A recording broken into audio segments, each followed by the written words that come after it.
ಮಂಡ್ಯದ ವಿಪಿ ನಾಲೆಗೆ ಕಾರೊಂದು ಬಿದ್ದಿತ್ತು. ಈಗ ಈ ಒಂದು ಪ್ರಕರಣದ ವಿಚಾರವಾಗಿ ಒಬ್ಬ ವ್ಯಕ್ತಿಯ ಮೃತದೇಹ ಸಿಕ್ಕಿದೆ ಅನ್ನುವಂಥ ಡೀಟೇಲ್ಸ್ ಲಭ್ಯ ಆಗ್ತಾ ಇದೆ. ಕಾರಿನಲ್ಲಿ ಪ್ರಯಾಣಿಸುತ್ತಿದ್ದಂಥ ಓರ್ವನ ಶವ ಪತ್ತೆಯಾಗಿದೆ. ಮತ್ತೋರ್ವನನ್ನು ರಕ್ಷಣೆ ಮಾಡಿದ್ದಾರೆ ಸ್ಥಳೀಯರು. ಇನ್ನು ಮತ್ತಿಬ್ಬರು ನೀರಿನಲ್ಲಿ ಮುಳುಗಿರುವ ಬಗ್ಗೆ ಮಾಹಿತಿ ಸಿಕ್ಕಿದೆ. ಕಾರಿನಲ್ಲಿ 4 ಪ್ರಯಾಣಿಸುತ್ತಿದ್ದ ಮಾಹಿತಿ. ಕಾರನ್ನು ಮೇಲೆತ್ತಲು ಪೊಲೀಸರು ಹರಸಾಹಸ ಪಟ್ಟಿದ್ದಾರೆ. ಮಂಡ್ಯ ತಾಲೂಕಿನ ಮಾಚಹಳ್ಳಿ ಗ್ರಾಮ. ಚಾಲಕನ ನಿಯಂತ್ರಣ ತಪ್ಪಿ ನಾಲೆಗೆ ಬಿದ್ದಿದೆ ಕಾರು. ಶಿವಲ್ಲಿ ಪೊಲೀಸ್ ಠಾಣಾ ವ್ಯಾಪ್ತಿಯಲ್ಲಿ ಘಟನೆ ನಡೆದಿದೆ. ಕಾರು ಮೇಲೆತ್ತಲು ಪೊಲೀಸರು ಹರಸಾಹಸವನ್ನೇ ಪಟ್ಟಿದ್ದಾರೆ.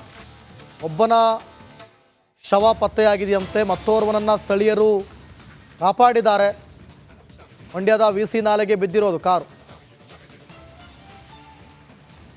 ಈ ಬಗ್ಗೆ ಮತ್ತಷ್ಟು ಮಾಹಿತಿಯನ್ನು ಕೊಡ್ತಾರೆ ನಮ್ಮ ಪ್ರತಿನಿಧಿ ಆನಂದ್ ದೂರವಾಣಿ ಸಂಪರ್ಕದಲ್ಲಿದ್ದಾರೆ. ಆನಂದ್, ಯಾವ ರೀತಿ ಶೋಧ ಕಾರ್ಯ ಮುಂದುವರೆದಿದೆ, ನಿಜಕ್ಕೂ ಕೂಡ ಅಲ್ಲಿ ನಡೆದಿದ್ದೇನು, ಮತ್ತಷ್ಟು ಮಾಹಿತಿ ಕೊಡೋದಾದ್ರೆ? ದಿವಿತ್, ತಡೆಗೋಡೆ ಇಲ್ದಂತೆ ಇರೋ ಕಾರಣ ವಿಸಿ ನಾಲೆಯಲ್ಲಿ ಪದೇ ಪದೇ ದುರಂತಗಳು ನಡೀತಾ ಇರುವಂತದ್ದು. ಈಗಾಗಲೇ ಸಾಕಷ್ಟು ದುರಂತಗಳು ನಡೆದು ಹೋಗಿವೆ. ಅದಾದ್ರೂ ಕೂಡ ಮಂಡ್ಯ ಜಿಲ್ಲಾಡಳಿತ ಆಗ್ಲಿ ರಾಜ್ಯ ಸರ್ಕಾರ ಆಗ್ಲಿ ಎಚ್ಚೆತ್ಕೊಳ್ತಾ ಇಲ್ಲ. ಇಲ್ಲಿನ ಅಧಿಕಾರಿಗಳು ಹಾಗೂ ಜನಪ್ರತಿನಿಧಿಗಳು ಕಣ್ಮುಚ್ಕೊಂಡಿದ್ರು ಇದ್ದಾರೆ ಅಂದ್ರೂ ಕೂಡ ತಪ್ಪಾಗ್ಲಿಕ್ಕಿಲ್ಲ. ಯಾಕೆಂದ್ರೆ ಪದೇ ಪದೇ ದುರಂತಗಳು ನಡೆದು ಜನರ ಪ್ರಾಣ ಹೋಗ್ತಾ ಇದೆ. ಅದಷ್ಟಾದ್ರೂ ಕೂಡ ಎಚ್ಚೆತ್ಕೊಳ್ತಾ ಇಲ್ಲ. ಈಗ ಮತ್ತೊಂದು ದುರಂತ ನಡೆದಿರುವಂತದ್ದು ಮಂಡ್ಯ ತಾಲೂಕಿನ ಮಾಚಹಳ್ಳಿ ಸಮೀಪ ಇರುವಂತ ವಿಸಿ ನಾಲೆಗೆ ಕಾರೊಂದು ಪಲ್ಟಿಯಾಗಿ ಇಬ್ರು ಈಗಾಗಲೇ ಕೊಚ್ಚಿ ಹೋಗಿದ್ದಾರೆ. ಒಬ್ಬರನ್ನ ರಕ್ಷಣೆ ಮಾಡಿದ್ದಾರೆ, ಒಬ್ರು ಮೃತಪಟ್ಟಿದ್ದಾರೆ. ಒಟ್ಟು 4 ಮಂದಿ ಕಾರ್ನಲ್ಲಿ ಪ್ರಯಾಣ ಮಾಡ್ತಾ ಇದ್ರು. ಸದ್ಯ ಇಬ್ರು ಕೊಚ್ಚಿ ಹೋಗಿರುವಂತ ಮಾಹಿತಿ ಇರುವಂತದ್ದು. ಸದ್ಯ ಒಬ್ಬರನ್ನ ರಕ್ಷಣೆ ಮಾಡಿದ್ದಾರೆ, ಅವರನ್ನ ಆಸ್ಪತ್ರೆಗೆ ಶಿಫ್ಟ್ ಮಾಡಿರುವಂತದ್ದು. ಆ ಪೈಕಿ ಒಬ್ರು ಮೃತಪಟ್ಟಿದ್ದಾರೆ. ಇನ್ನು ಏನು ಈ ಕಾರ್ನಲ್ಲಿ ಹೋಗ್ತಾ ಇದ್ರು ಎಲ್ಲ ಮಂಡ್ಯದ ಸ್ಲಂ ಬೋರ್ಡ್ನವರು, ಹಾಲಹಳ್ಳಿ ಸ್ಲಂ ಬೋರ್ಡ್ನವರು ಅಂತ ಹೇಳಿ ಮಾಹಿತಿ ಸದ್ಯಕ್ಕೆ ತಿಳಿದು ಬಂದಿರುವಂತದ್ದು. ಏನು ಮಧ್ಯಾಹ್ನ ಅವರು ಮಾಚಹಳ್ಳಿ ಕಡೆಯಿಂದ ನೇರವಾಗಿ ಮಂಡ್ಯದ ಕಡೆ ಹೋಗ್ತಾ ಇದ್ರು. ಅವರು ಏನಕ್ಕಾಗಿ ಬಂದಿದ್ರು ಅಂತ ಗೊತ್ತಿಲ್ಲ. ಆದ್ರೆ ಕೆಲವರು ಹೇಳೋ ಪ್ರಕಾರ ಇಲ್ಲೆಲ್ಲೋ ಒಂದು ಸಮೀಪ ಮೀನು ಹಿಡಿಯೋದಕ್ಕೆ ಬಂದಿದ್ರು. ರಜಾ ಅಂದ್ರೆ ಅವ್ರಿಗೇನೋ ಒಬ್ರಿಗೆ ರಜಾ ಇತ್ತು, ಮಟನ್ ಸ್ಟಾಲ್ ಅಂತ ಹೇಳಿ ಸ್ನೇಹಿತರಿಗೊಬ್ರಿಗೆ ಉಳಿಕೆ ಸ್ನೇಹಿತರೆಲ್ಲ ಕಾರ್ನಲ್ಲಿ ಬಂದಿದ್ರು ಅಂತ ಹೇಳಿ ಸ್ಥಳೀಯರೊಬ್ರು ಮಾಹಿತಿ ಕೊಡ್ತಾ ಇರುವಂತದ್ದು. ಅವರು ವಾಪಸ್ ಹೋಗ್ಬೇಕು. ಆನಂದ್, ನಾನು ನಿಮ್ಮನ್ನ ಮತ್ತೆ ಮಾತನಾಡಿಸ್ತೀನಿ. ಈಗ ಸ್ಥಳೀಯರು, ಮಾಚಹಳ್ಳಿಯ ಸ್ಥಳೀಯರಾದಂಥ ರಾಜನವರು ದೂರವಾಣಿ ಸಂಪರ್ಕಕ್ಕೆ ಸಿದ್ದಾರೆ. ಸರ್ ನಮಸ್ತೆ. ಸರ್ ನಮಸ್ತೆ. ಸರ್ ನೋಡಿ, ಮಂಡ್ಯದ ವಿಸಿ ನಾಲೆಯಲ್ಲಿ ಸಾಕಷ್ಟು ಬಾರಿ ಈ ರೀತಿಯಾದಂಥ ಘಟನೆಗಳು ನಡೆದಿದೆ. ಅದರಲ್ಲೂ ಬಹಳ ಪ್ರಮುಖವಾಗಿ 2019ರಲ್ಲಿ ಈ ಪಾಂಡುಪುರ ಭಾಗದಲ್ಲಿ ಸರ್ ಇದು ಓಕೆ ಒಂದ್ ಸಾರಿ ಬೀಳ್ತು, ಒಬ್ಬ ಸಾವು. ಈಗ ಒಂದ್ ತಿಂಗಳಾಗಿಲ್ಲ ಸರ್. ಇದೇ ತರ ಕನ್ನಂಗುಡಿಲಿ 30 ಜನ ಇದೇ ಕಾಲ ದೊಡ್ಡ ಕಾಲವೇ ಸರ್ ಇದು. ಆಗ 2019ರಲ್ಲಿ ಪದೇ ಐತೆ ಸರ್. ಇದು ತಡೆಗೋಡೆ ಮಾಡಿಲ್ಲ ಇದು. ಓಕೆ, ಅಲ್ಲಿ ಜನಪ್ರತಿನಿಧಿಗಳು ಏನ್ ಮಾಡ್ತಿದ್ದಾರೆ ಅಂತ ಸರ್ ಅವತ್ತು ಬಂದಾಗ ಇವತ್ತು 4 ಜನ ಸತ್ತಾರೆ. ಇವತ್ತು ಬರ್ತಾರೆ ಸರ್. ಯಾರು ಅಧಿಕಾರಿಗಳು ಏನಾರು ಮಾಡ್ತೀನಿ ಅಂತ ಹೇಳ್ತಾರೆ ಅಷ್ಟೇನೆ. ಈ ಘಟನೆ ಹೇಗೆ ನಡೆದಿದ್ದು, ನೀವು ಅಲ್ಲಿದ್ರ? ಸರ್ ಇದು ಪಾಂಡುಪುರ ಈ ಕಡೆಯಿಂದ ಮಂಡ್ಯದ ಕಡೆ ಹೋಗ್ಬೇಕಾದ್ರೆ ಕಾರು ತಡಗೋಡೆ ಇಲ್ದಾನೆ ಸ್ಟ್ರೈಟ್ ಕಾಲೊಳಗೆ ಬಿದ್ದಿದೆ ಸರ್. ಅದು ಒಬ್ನ ಒಂದ ಬಾಡಿ ಎಳ್ದಿದೀವಿ, ಒಬ್ಬ ರಿಯಲಿ ಎಳ್ದಿದೀವಿ. ಅವ್ನು ಜೀವಂತ ಐತೆ, ಇನ್ನಿಬ್ರು ಸಿಕ್ಕಿಲ್ಲ ಸರ್. ಅದು ಅಂದ್ರೆ ನೀವು ಕೂಡ ಅಲ್ಲಿ ಅವ್ರನ್ನ ಕಾಪಾಡೋದ್ರಲ್ಲಿ, ಅಂದ್ರೆ ಅಲ್ಲಿ ಆ ಶೋಧ ಕಾರ್ಯ ಮಾಡೋದ್ರಲ್ಲಿ ನೀವು ಕೂಡ ತೊಡಗಿದ್ರಾ? ಇಲ್ಲ ಸರ್, ಫಸ್ಟ್ ಇನ್ನೂ ಬಂದಿಲ್ಲ. ಈಗ ಶೋಧ ಮಾಡೋರು ಬಂದಿದ್ದಾರೆ. ನಾವು ಫಸ್ಟ್ ಒಂದು ಎಳ್ದಿದ್ವಿ ಸರ್. ಕಾರ್ ಬಿದ್ದ ತಕ್ಷಣ ಬಂದಿದ್ವಿ. ಆಗ ಒಬ್ಬನ ಮಾತ್ರ ಎಳ್ಕೊಂಡ ಸರ್, ಹಂಗೆ ಜೀವ ಸಹಿತ ಅವನ್ನ. ಆಮ್ಯಾಕೆ ಒಬ್ಬ ಸತ್ತೋಗಿದ್ದವನ್ ಸರ್, ಅವ್ನ ಬಾಡಿ ಎಳ್ದಿದೀವಿ. ಈಗ ಗ್ರಾಮಸ್ಥರೆಲ್ಲರೂ ಕೂಡ ಈ ಹಿಂದೆ ಈ ರೀತಿ ಘಟನೆಗಳಾಗಬೇಕಾದ್ರೆ ಮನವಿ ಮಾಡ್ಕೊಂಡಿರ್ಲಿಲ್ವಾ ಸರ್? ಒಂದು 5 ಸಾರ್ ಮಾಡಿದೀವಿ ಸರ್ ಮನವಿನ. ಪ್ರತಿಭಟನೆ ಮಾಡಿದೀವಿ. ಇವತ್ತು ಸರ್ ಜನ 10,000 ಜನ ಇಲ್ಲಿ ನಿಂತಿದ್ದಾರೆ. ಇವತ್ತು ಮಾತ್ರ ಬರ್ತಾರೆ ಅಧಿಕಾರಿಗಳು. ಇವತ್ತು ಸರ್ ಆಯ್ತು ಸರ್, ಹಾಕಿ ತಡ್ಕೊಡೆ ಅಂತ ಹೇಳ್ತಾರೆ. ಇವತ್ತೇ ಲಾಸ್ಟ್ ಆಯ್ತದ ಸರ್. ಈಗ ಅಲ್ಲಿನ ಜನಪ್ರತಿನಿಧಿಗಳು, ಜನನಾಯಕರು ಓಡಾಡುವಂತ ಸಂದರ್ಭದಲ್ಲಿ ಅದೆಲ್ಲ ಅಬ್ಸರ್ವ್ ಮಾಡಿರ್ಲಿಲ್ವಾ? ಗೊತ್ತಿರ್ಲಿಲ್ವಾ ಅವರಿಗೆ? ಇದು ಸುಮಾರು 100 ಅಡಿ ಕೆಳಗಡೆ ಇದೆ ಸರ್ ಕಾವಲಿ. ಇದು 20 ಅಡಿ ನೀರೇನೆ ಹೋಯ್ತದೆ ಇದು. ಓಕೆ, ಏಷ್ಯಾ ಖಂಡದಲ್ಲಿ ಅತಿ ದೊಡ್ಡ ನಾಲೆ ಇದೆ ಸರ್ ಇದು. ನಮ್ದು ಹುಲಿಕೆರೆ ಟಾನಲ್, ಹುಲಿಕೆರೆ ಮಾಚಡಿಯಿಂದ ಇದು ದೊಡ್ಡ ಕಾವಲಿ ಸರ್. ಇವತ್ತು ದುರಂತ ಸರ್. 4 ಜನ ಇದಾಗ್ಬಿಟ್ಟಾರೆ, 3 ಜನ ಇದಾಗ್ಬಿಟ್ಟಾರೆ. 2019ರಲ್ಲಿ 30 ಜನ ತೀರೋದಾಗ್ಲೇನೆ ಎಚ್ಚೆತ್ಕೊಳ್ಬೇಕಾಗಿತ್ತು ಲೆಕ್ಕ.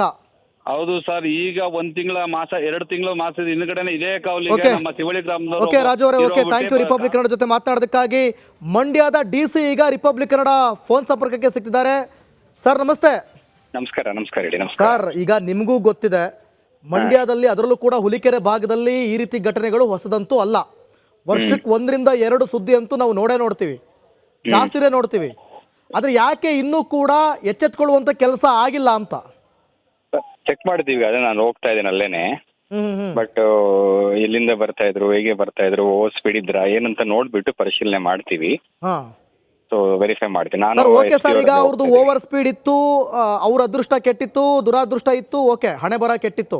ಆದರೆ ಮುನ್ನೆಚ್ಚರಿಕೆ ಕ್ರಮವಾಗಿ ನಾವೇನು ತಗೊಂಡಿದ್ದೀವಿ ಅಧಿಕಾರಿಗಳು ಅನ್ನೋದು ಇಂಪಾರ್ಟೆಂಟ್ ಆಗುತ್ತಲ್ಲ ಸರ್.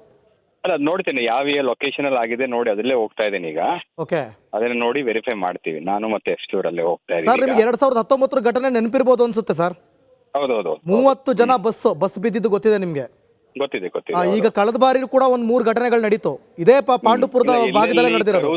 ಕರೂಸ್ ಇರೋ ಕಡೆ ಕ್ರಾಶ್ ಬ್ಯಾರಿಯರ್ ಆಗ್ಲಿಕ್ಕೆ ಅವ್ರು ಕ್ರಮ ಕೈಗೊಂಡಿದ್ದಾರೆ. ಎಲ್ಲಿ ಕರೂಸ್ ಇದೆ, ಕರೂಸ್ ಇರೋ ಕಡೆ ಎಲ್ಲ.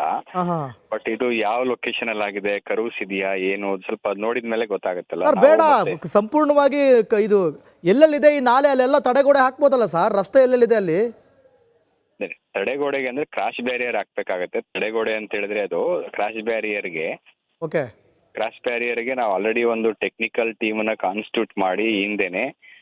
ಸೊ ಅದೆಲ್ಲ ಘಟನೆ ಆದ್ಮೇಲೆ ಅವರು ಟೀಮ್ ಅವರು ಕೂಡ ವಿಸಿಟ್ ಮಾಡಿ ಎಲ್ಲೆಲ್ಲಿ ಎಲ್ಲಾ ಕಡೆ ತಡೆಗೋಡೆ ಮಾಡ್ಲಿಕ್ಕೆ ಅದು ಕಷ್ಟ ಆಗ್ತದೆ. ಎಲ್ಲೆಲ್ಲಿ ಕರೂಸ್ ಇದೆ ಅಂತ ಕರೂಸ್ ಇರೋ ಕಡೆ ಅಥವಾ ಡೇಂಜರಸ್ ಪ್ಲೇಸ್ ಇರೋ ಕಡೆ, ಅಂದ್ರೆ ಅಪಾಯಕಾರಿ ಸ್ಥಳಗಳಿರುವ ಕಡೆ ಕ್ರಾಶ್ ಬ್ಯಾರಿಯರ್ ಅವಶ್ಯಕತೆ ಇದೆ ಅನ್ನೋದು ಟೆಕ್ನಿಕಲ್ ಟೀಮ್ ಅವ್ರು ಏನ್ ಕೊಟ್ಟಿದ್ರು ಆ ವರದಿನ ಆಧರಿಸ್ಬಿಟ್ಟು ನಾವು ಈಗಾಗಲೇ ಪ್ರಸ್ತಾವನೆ ಕಳಿಸಿದೀವಿ. ಸರ್ ಈಗ ನನಗೆ ಒಂದು ಹೇಳಿ ಸರ್, ಈಗ ಎಲ್ಲೆಲ್ಲಿ ನಾಲೆ ಇದೆ, ನಾಲೆ ಪಕ್ಕದಲ್ಲಿ ರಸ್ತೆ ಇದೆ, ಸಂಪೂರ್ಣವಾಗಿ ತಡೆಗೋಡೆನೋ ಅಥವಾ ಮತ್ತೊಂದೋ ತಡೆಗಟ್ಟುವ ಕೆಲಸ ಆಗುತ್ತಾ, ಅಥವಾ ಎಲ್ಲೆಲ್ಲಿ ಡೇಂಜರಸ್ ಇದೆ ಅಲ್ಲಿ ಮಾತ್ರ ಮಾಡ್ತೀರಾ, ಹೆಂಗೆ? ಅಲ್ಲ, ಎಂಟೈರ್ ಈಗ ನಾಲೆ ಅಂತ ಹೇಳಿದ್ರೆ ಸುಮಾರು ಹೆಚ್ಚು ಕಡಿಮೆ 560 ಕಿಲೋಮೀಟರ್ ಬರುತ್ತೆ ಜಿಲ್ಲೆನಲ್ಲಿ. ಓಕೆ, ಎಲ್ಲಾ ನಾಲೆ 560 ಕಿಲೋಮೀಟರ್ಗೂ ಕೂಡ ನಾಲೆ ಆಗ್ಲಿಕ್ಕೆ ಅದು ಅಷ್ಟು ಇಂಪ್ರಾಕ್ಟಿಕಲ್ ಆಗುತ್ತೆ. ಬಟ್ ಆದ್ರೆ ಎಲ್ಲಿ ಇದು ತಿರುವು ಇದೆ, ಎಲ್ಲಿ ಅಪಾಯಕಾರಿ ಸ್ಥಳ ಇರ್ಬೋದು, ಅದನ್ನ ಎಲ್ಲಿ ತಿರುವು ಇದೆ, ಕರ್ವ್ ಇದೆ ಅಂತ ಕಡೆ ಹಾಕ್ಲೇಬೇಕಾಗತ್ತೆ. ಅದನ್ನ ನೋಡ್ಕೊಂಡು ನಾವು ಅದನ್ನ ಪರಿಶೀಲನೆ ಮಾಡಿ ಟೆಕ್ನಿಕಲ್ ಕಮಿಟಿ ಅವ್ರ ರಿಪೋರ್ಟ್ ತರಿಸ್ಕೊಂಡು. ಈಗ ಇವತ್ತು ಆಗಿರೋ ದೃಶ್ಯಗಳನ್ನ ನಾವು ನೋಡ್ತಾ ಇದ್ರೆ ಯಾವುದೇ ಕರ್ವು ಕಾಣಿಸ್ತಾ ಇಲ್ಲ, ನೇರವಾಗಿದೆ ರಸ್ತೆ, ಕಾವಲಿ ಕೂಡ ನೇರವಾಗಿದೆ, ಒಂದಷ್ಟು ಗ್ಯಾಪ್ ಕೂಡ ಇದೆ, ಆದ್ರೂ ನಿಯಂತ್ರಣ ತಪ್ಪು ಹೋಗಿ ಬಿದ್ದಿರೋದು. ಅದನ್ನೇ ಈಗ ಇನ್ ಕೇಸ್ ಅಲ್ಲೂ ಅಪಾಯಕಾರಿ ಸ್ಥಳ ಇದೆ ಅಥವಾ ಜಾಗ ರಸ್ತೆ ಬಹಳ ತುಂಬಾ ಇದು ನ್ಯಾರೋ ಇದೆ, ಕಡಿಮೆ ಇದೆ, ಅಲ್ಲಿ ಬೇಕು ಅಂತ ಅಂದ್ರೆ ಅಲ್ಲೂ ಕೂಡ ಮಾಡಿಸ್ಲಿಕ್ಕೆ ಕ್ರಮ ಕೈಗೊಳ್ತೀವಿ. ಈಗ ನೀವು ಹೇಳಿದ್ರಿ ಸರ್ 560 ಕಿಲೋಮೀಟರ್ಗೂ ಕೂಡ ಈಗ ತಡೆಗೋಡೆ ಹಾಕೋದಕ್ಕೆ ಅಥವಾ ಅದಕ್ಕೊಂದು ಏನಾದರೂ ಒಂದು ಮಾಡೋದಕ್ಕೆ ತಡೆಗಟ್ಟೋದಕ್ಕೆ ಆಗೋದಿಲ್ವಾ? ಹಾಗಾದ್ರೆ ಆಗದೇ ಇಲ್ವಾ? ಅಲ್ಲ, 260 ಕಿಲೋಮೀಟರ್ಗೆ ತಡೆಗೋಡೆ ಅಂದ್ರೆ ಕ್ರಾಶ್ ಬ್ಯಾರಿಯರ್. ತಡೆಗೋಡೆ ಅಂತ ಮಾಡಕ್ಕಾಗಲ್ಲ, ಕ್ರಾಶ್ ಬ್ಯಾರಿಯರ್ ಮಾಡಿಸ್ಬೇಕಾಗತ್ತೆ.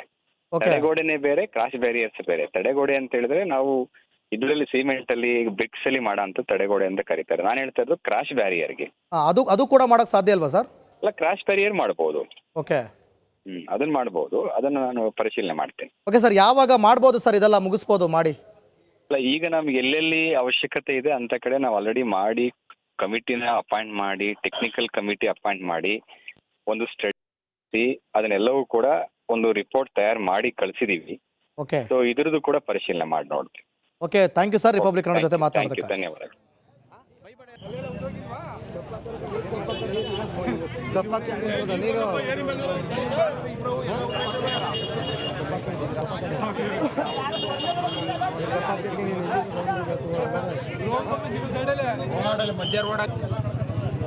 ಭಯಪಡ